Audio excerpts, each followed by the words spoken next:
Last year, Underscore, an indigenous-centered news organization, was launched right here in the Pacific Northwest. Now, the nonprofit aims to produce stories with an emphasis on indigenous people and tribal communities. Here to tell us more about Underscore is Jarrett Work. He's a reporter and photographer for Underscore, and he joins us live in studio this morning. Good morning. Wahe Pinitain, thank you for having me. Yeah, thanks for being here. Yeah, tell us about Underscore and how and why it was created.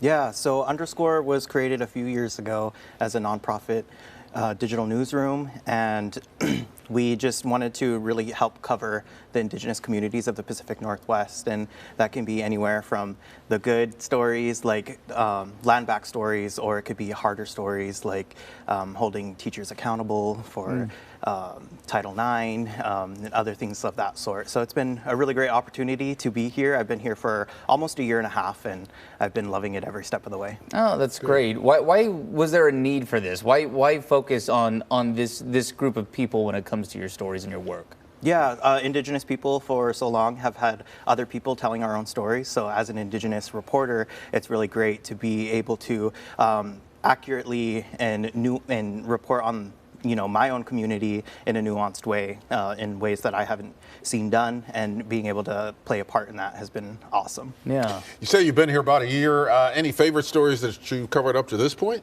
Yeah, last week I was at in DC at the White House Tribal Youth Forum. I was able to follow about a dozen tribal youth leaders from the Pacific Northwest as they had face-to-face conversations with people on Biden administration council that were heading, Department of Interior, addressing other issues like Indian child welfare and climate resiliency. Wow. Yeah, we also heard about a person called Koo Stevens, correct? Yeah. Who is that, and tell me that story. Yeah, Koo, or Katuvin is his real name. It goes by Koo. He's a young Yerington Paiute Native man that had the dream to run at an elite level. He went to a very rural school in Yerington, Nevada, and almost had his running career taken away from him because he was the only cross-country runner in his school. And then he eventually became one of the fastest runners in Nevada history. But he runs for a purpose. His great-grandfather escaped the Stewart Indian boarding school 3 different times as an 8-year-old, traveling 50 miles back home from Stewart to the reservation. And Koo uses his legs now to remember where his grandfather used his legs to survive. Wow, Oh, that's an impactful story. Yeah. What I think is fascinating about Underscore too is, I'm sure that it's drawing an indigenous audience, no doubt about it. But what can non-indigenous people learn from reading and taking in Underscore's content?